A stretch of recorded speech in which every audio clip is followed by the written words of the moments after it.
강원도와 경기도 전방지역 사격장에서 K9 자주포와 차륜형 자주포 140여 발이 발사됐습니다. 군사분계선 5km 이내 육군 사격장에서 실사격 훈련이 재개된 건 6년 만입니다. 2018년 9.19 군사 합의를 맺은 남북은 군사분계선 일대에서 상대를 겨냥한 각종 군사 연습을 중지하기로 했습니다. 이에 따라 우리군은 그동안 K9 자주포 등을 후방 지역의 다른 훈련장으로 옮겨 사격 훈련을 해왔습니다. 하지만 북한의 연이은 도발로 지난달 4일 정부는 9.19 남북 군사합의 전부 효력 정지를 결정했고 지난달 말 서북도서 해병대가 해상 실사격 훈련을 실시했습니다. 이어 육군도 군사분계선에서 5km 이내 사격장에서 포 사격 훈련을 재개한 겁니다. 군은 이달 내에 동서부 전선 일대에서 여단급 이상 부대의 야외 기동 훈련과 육해군 합동 사격 훈련도 이어갈 예정입니다. 모든 훈련장에서 훈련이 이제 정상적으로 진행이 되었고 이걸 통해서 우리 군의 대응 능력과 태세를 더 강화해 나갈 수 있을 거라고 생각이 됩니다. 전방 지역 포 사격 훈련 재개를 핑계로 북한이 대남 오물풍선 살포 이외에 새로운 형식의 도발에 나설 가능성도 있어 우리 군은 대비 태세를 강화하고 있습니다. KBS 뉴스 송금환입니다. 2, 1, 발사! 북한 해안포탑용용 정밀 유도무기 스파이크, 불꽃을 내뿜으며 날아갑니다. 다연장 로켓 천무를 탑재한 발사대가 목표물을 향해 회전합니다. 목표물 정조준, 자욱한 연기를 내뿜으며 천무 10여 발이 솟구칩니다. 해병대 서북도서 방위사령부가 실시한 포격훈련입니다. 스파이크, 천무, K9 자주포 등 290여 발을 사격했습니다. 문재인 정부 출범 이후 남북 화해 국면에서 중단됐던 연평도, 백령도 등에서의 포격 훈련이 재개된 겁니다. 약 7년 만입니다. 적이 도발하면 준비한 모든 것을 쏟아부어 즉각 강력히 끝까지 응징할 것입니다.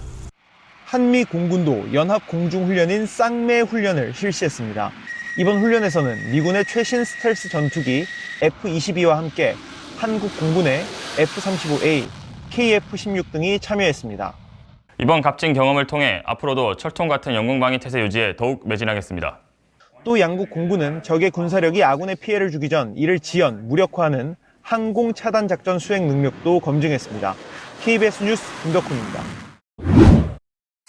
이번 사격 훈련은 정부가 이달 4일 9.19 군사합의 효력 전부 정지를 결정한 지 22일 만에 실시됐습니다.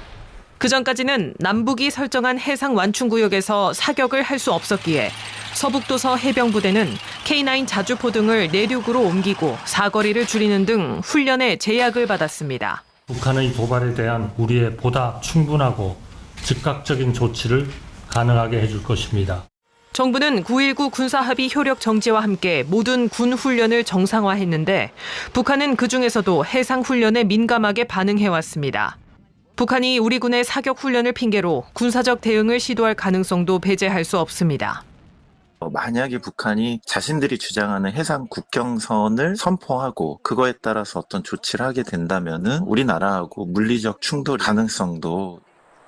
북한은 또한 북방 한계선 NLL 인근에서의 긴장을 내부 결속에 활용하고 또 중국이나 러시아의 지지를 이끌어낼 명분으로 삼을 거로 보입니다. 육군도 다음 주 군사분계선 인접 지역에서 포 사격 훈련을 재개할 예정인 가운데 이번 훈련 전후로 북한군의 특이 동향은 현재까지 식별되지 않은 거로 알려졌습니다. KBS 뉴스 신지혜입니다. 북한이 감내하기 힘든 조치를 하겠다고 예고한 후 이틀 만에 열린 국무회의. 남북 간 적대 행위를 금지하는 9.19 군사합의 효력을 전부 정지하는 안건이 의결됐습니다. 우리 법이 규정하는 절차에 따른 합법적인 것이며 북한의 도발에 대한 우리의 보다 충분하고 즉각적인 조치를 가능하게 해줄 것입니다. 한아프리카 정상회의에 참석 중인 윤석열 대통령이 4시간 만에 이를 재가하면서 오후 3시부터 9.19 군사합의 전체 효력이 정지됐습니다. 정부는 남북 간 상호 신뢰가 회복될 때까지 효력 정지가 이어질 것이라고 경고했습니다.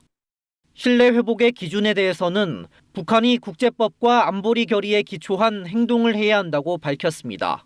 합의 효력이 정지됨에 따라 군사분계선 일대 군사훈련과 대북 확성기 방송 등이 가능해졌습니다.